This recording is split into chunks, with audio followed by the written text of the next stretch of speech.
La brisa fresca de Jerusalén acariciaba los muros de la fortaleza de Sión, un bastión inexpugnable que David, el rey de Israel, había conquistado con su propia mano. Desde los techos de su palacio, la vista era majestuosa, el valle de Cedrón extendiéndose hacia el este, las colinas circundantes bañadas por el sol de la tarde, y el murmullo de una ciudad que vibraba bajo su liderazgo. David no era un rey común, era el hombre conforme al corazón de Dios, el joven pastor que había derrotado a Goliat, el guerrero que había unificado a las 12 tribus de Israel bajo un solo estandarte. Su reinado era una era dorada, marcada por victorias militares, sabiduría en la justicia y una devoción apasionada a Yahvé. Cada mañana, el pueblo aclamaba su nombre. Cada noche, los bardos cantaban sus hazañas. David había danzado ante el arca de la alianza con una alegría desbordante, había compuesto salmos que resonaban con el anhelo de cada alma, y había forjado un reino que se extendía desde el Éufrates hasta el torrente de Egipto. Era rico, poderoso, amado por su pueblo y, lo más importante, bendecido por el mismo Dios. Su vida parecía una epopeya perfecta, sin fisuras, un testimonio viviente de la fidelidad divina hacia aquellos que andaban en sus caminos. ¿Qué podía perturbar un reinado tan glorioso, una vida tan bendecida? Pero la historia de David, como la de cada mortal, no era inmune a la imperfección. Incluso el más grande de los hombres es susceptible a las tentaciones que nacen de la comodidad y la autocomplacencia. Las victorias militares se habían vuelto rutinarias. El trono era seguro. Los enemigos habían sido aplastados. Un peligro sutil comenzó a gestarse en el corazón del rey, el ocio. En la primavera, la estación en que los reyes solían salir a la guerra, David se quedó en Jerusalén. Las batallas eran ahora asunto de sus generales, sus valientes capitanes. David, el guerrero incansable, ahora observaba desde la distancia. Y fue precisamente en esa distancia, en esa aparente seguridad de su palacio, donde la semilla de su caída comenzó a germinar. Una tarde, mientras el sol se ponía y las sombras se alargaban sobre la ciudad, David se levantó de su lecho para pasear por la azotea. Quizás buscaba el aire fresco, quizás una reflexión solitaria. Lo que encontró, sin embargo, cambiaría el curso de su vida y de su linaje para siempre. Desde su posición elevada, divisó una figura. Una mujer se bañaba. La luz del crepúsculo iluminaba su piel, su gracia. Era Betsabé, la esposa de Urías elitita, uno de sus más leales y valientes guerreros, quien en ese mismo instante estaba luchando en el frente, en el asedio de Rabá. La belleza de Betsabé era innegable, hipnotizante, y en la mente de David, una chispa de deseo se encendió, una chispa que, sin la restricción adecuada, pronto se convertiría en una llama devastadora. La pregunta que resuena, la misma que flotaría sobre el reino de Israel en los años venideros, era, ¿cómo un rey bendecido por Dios y amado por su pueblo pudo caer en el abismo de la transgresión más profunda? La respuesta no se encontraría en la falta de fe de David, sino en la fragilidad de su humanidad, en la arrogancia silenciosa que puede acompañar al poder absoluto y en la peligrosa complacencia que se cuela cuando la disciplina se relaja. Y esa noche, la vida idílica del rey David estaba a punto de desmoronarse por una única, fatídica decisión. La noche se cernió sobre Jerusalén, pero para David, la oscuridad no trajo descanso, sino el inicio de una caída precipitada. Aquella visión desde la azotea, la de Betsabé, la esposa de Urías elitita, se incrustó en su mente. No era la primera vez que un rey sentía deseo, pero la grandeza de David radicaba en su devoción a la ley de Dios, una ley que ahora estaba peligrosamente cerca de ser quebrantada. El siguiente paso fue una decisión consciente, un desliz del poder absoluto sin contrapeso. David mandó a preguntar por ella, y le dijeron, ciertamente, ella es Betsabé, hija de Eliam, mujer de Urías elitita. La advertencia implícita en esa respuesta, el recordatorio de que era una mujer casada y, peor aún, la esposa de uno de sus más fieles y valientes guerreros, no fue suficiente para detener al rey. Impulsado por el deseo, David la mandó a buscar y la llevó a su palacio. Allí, consumó el adulterio. Un acto fugaz de placer se convirtió en el punto de inflexión que mancharía su reinado con sangre y traición. Pero la transgresión no terminó ahí. Poco tiempo después, Betsabé envió un mensaje a David, estoy encinta. La noticia debió caer como un rayo en el corazón del rey. El pecado no podía ser ocultado, las consecuencias ya estaban germinando. La mente de David, en lugar de buscar el arrepentimiento y la confesión, se volcó hacia el engaño y la manipulación. Urías, el legítimo esposo, estaba lejos, luchando valientemente en el asedio de Rabá, ajeno a la traición en su propio hogar. David ideó un plan macabro para encubrir su falta. Mandó llamar a Urías del frente de batalla, con la excusa de preguntarle sobre el estado de la guerra. Su verdadero propósito era que Urías regresara a su casa, pasara la noche con su esposa, y así el futuro hijo pareciera ser suyo. Urías llegó a Jerusalén y David lo recibió con aparente cordialidad, interesándose por el bienestar de la tropa y el desarrollo de la batalla. Luego, le dijo, baja a tu casa y lávate los pies. Incluso le envió comida de su propia mesa. Pero la lealtad y la integridad de Urías eran inquebrantables, un reproche silencioso a la hipocresía del rey. Urías no bajó a su casa, se acostó a la puerta del palacio real con todos los siervos de su señor. Cuando David se enteró, preguntó, ¿no has venido de un viaje? ¿Por qué no has bajado a tu casa? La respuesta de Urías fue un dardo directo al alma de David. El arca de Israel y de Judá están bajo tiendas, y mi señor Joab y los siervos de mi señor acampan en campo abierto, ¿y habría yo de entrar en mi casa para comer y beber y acostarme con mi mujer? Por la vida tuya y por la vida de tu alma, que yo no haré tal cosa. La fidelidad de Urías exponía la traición de David con una claridad brutal. El plan había fallado. La desesperación llevó a David a un acto aún más oscuro. A la mañana siguiente, David escribió una carta a Joab, su general en jefe, y la envió con el propio Urías. La carta contenía una sentencia de muerte: poned a Urías al frente de la batalla más encarnizada, y retiraos de él, para que sea herido y muera. Joab, leal a su rey sin cuestionar, cumplió la orden. Urías fue colocado en el punto más peligroso del asedio y encontró su muerte, sacrificado no por el enemigo, sino por la mano oculta de su propio rey. Así, una noche de debilidad desencadenó una cadena de eventos que llevó a un rey a convertirse en adúltero y asesino. La sombra de Betsabé se extendió sobre el reino, y aunque el cuerpo de Urías yacía en el campo de batalla, su espíritu íntegro sería un testigo silencioso contra la conciencia de David. La victoria en Rabá se tiñó de sangre inocente, y la aparente normalidad que siguió no era más que la calma antes de la tormenta divina que se avecinaba. A pesar de la consumación del atroz plan, la conciencia de David no encontró paz.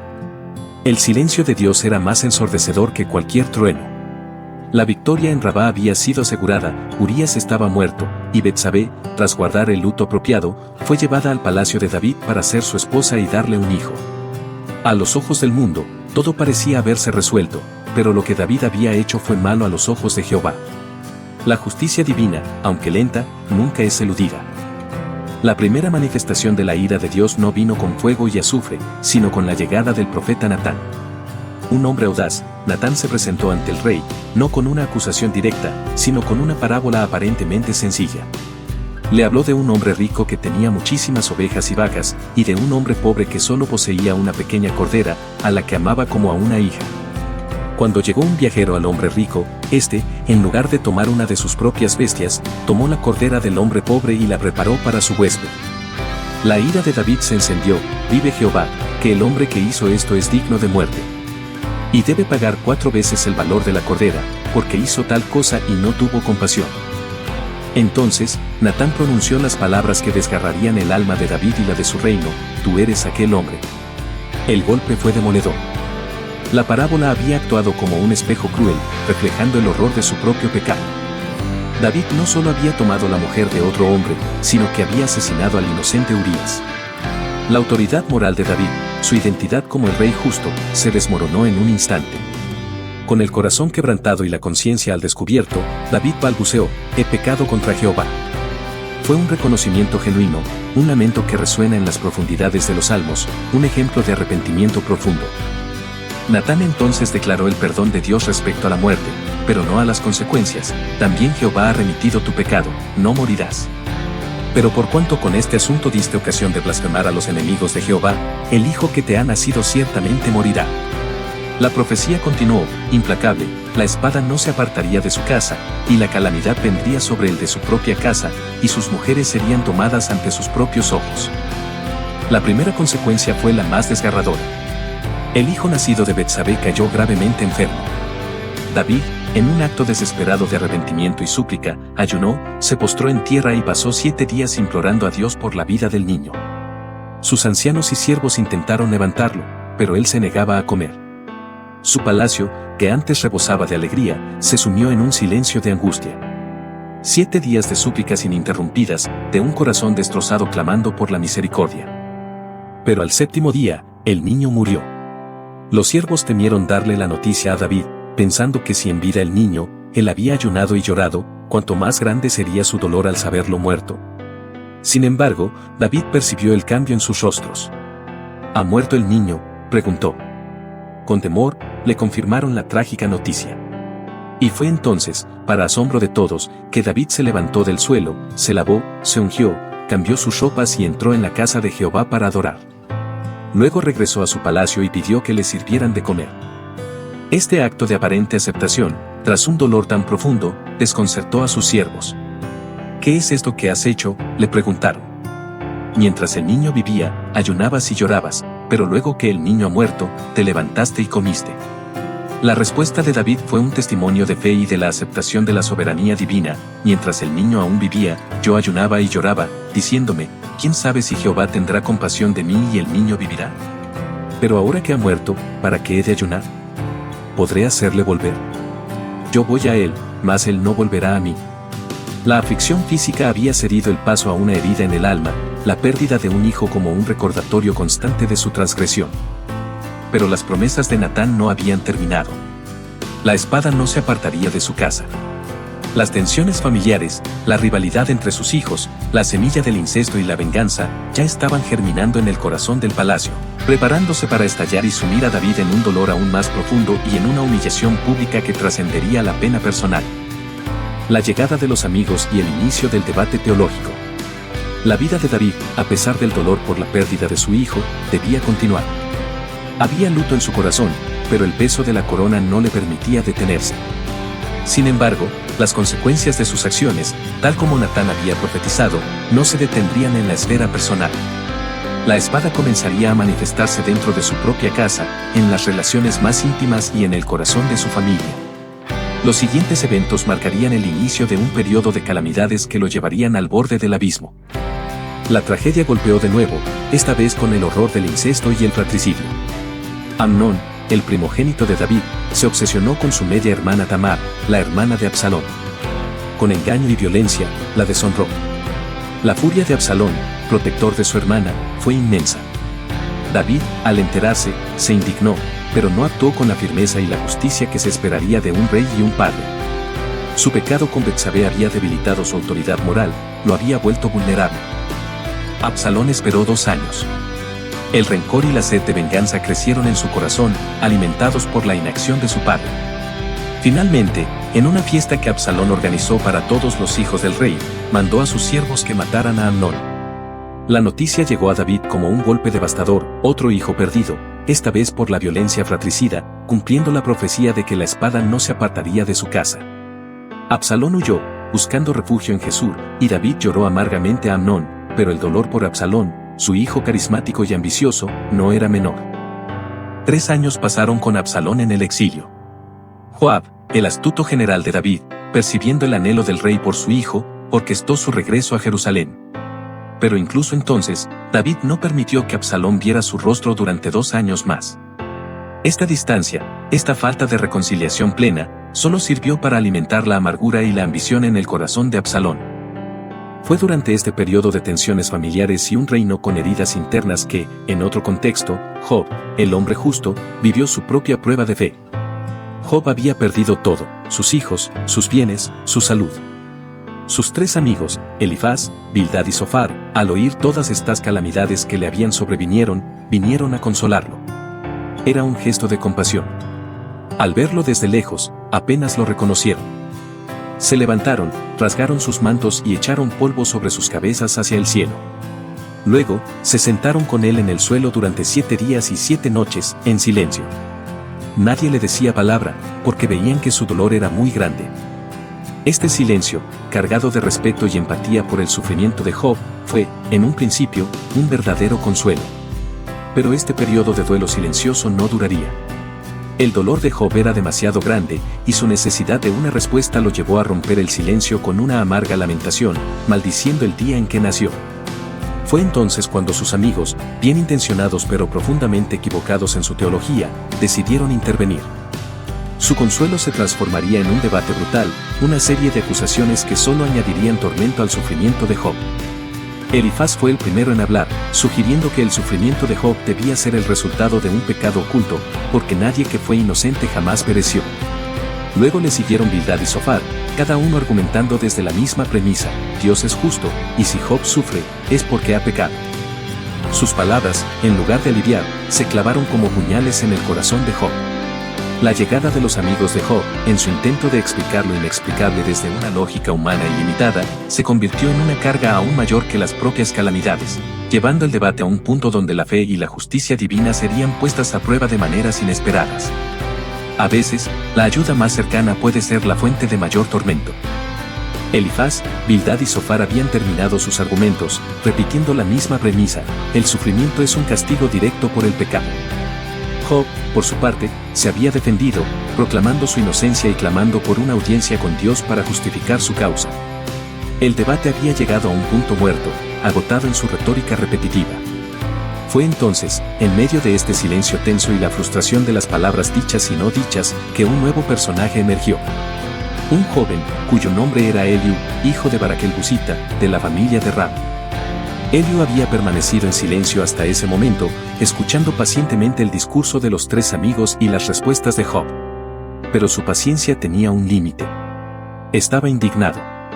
Su enojo no era solo con Job, por justificarse a sí mismo en lugar de a Dios, sino también con los tres amigos, porque no habían hallado respuesta, y sin embargo habían condenado a Job.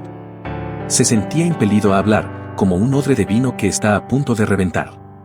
A diferencia de los otros, Eliú era joven y respetuosamente esperó su turno, pero su juventud no implicaba falta de sabiduría. Eliú comenzó su discurso con una mezcla de humildad y convicción. Yo soy joven, y vosotros ancianos, por tanto, he tenido miedo y he temido declararos mi opinión. Yo decía, los días hablarán, y la muchedumbre de años declarará sabiduría. Pero rápidamente añadió, ciertamente espíritu hay en el hombre, y el soplo del Omnipotente le hace que entienda. No son los sabios los de mucha edad, ni los ancianos entienden el derecho.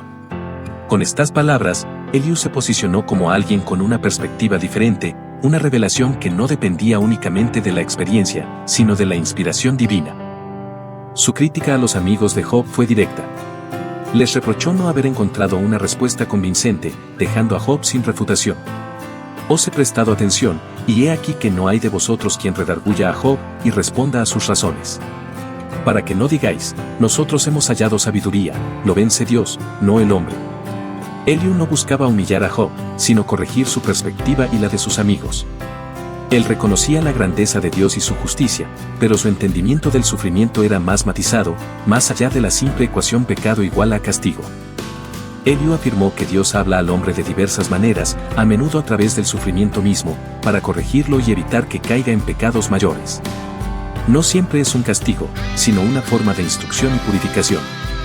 Porque de una o de otra manera habla Dios, mas el hombre no entiende.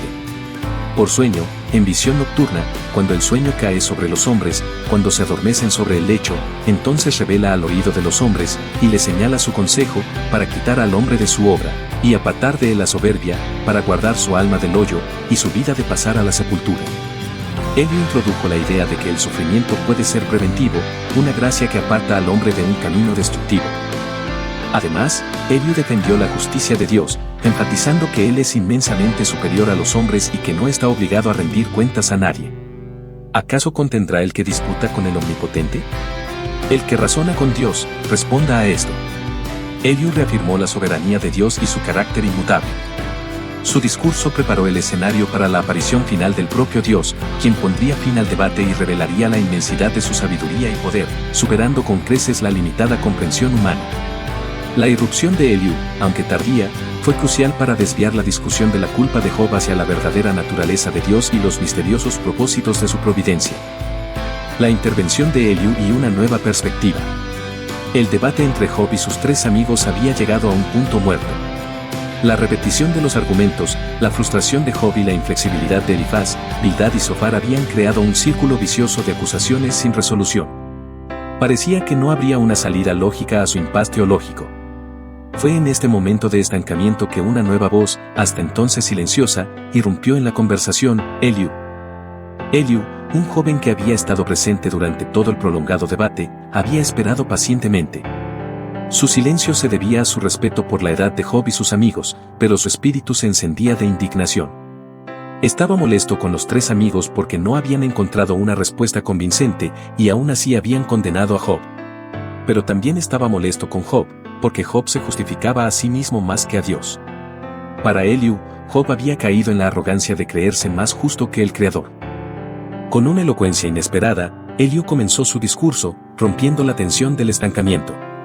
No acusó a Job de pecados específicos como lo habían hecho los otros, ni repitió las fórmulas teológicas trilladas. En cambio, ofreció una perspectiva fresca y profunda sobre el sufrimiento y la justicia divina. Su argumento principal era que Dios es mucho más grande de lo que la mente humana puede comprender y que sus caminos son inescrutables. Eliú sugirió que el sufrimiento no siempre es un castigo por el pecado, sino que puede tener un propósito purificador. Puede ser una forma de Dios para instruir a la persona, para apartarla del orgullo, para revelarle sus faltas ocultas o para advertirle sobre un camino equivocado. A veces, el dolor es un maestro severo, pero necesario, diseñado para el crecimiento espiritual y la salvación del alma. Podría ser una disciplina divina, no una sentencia.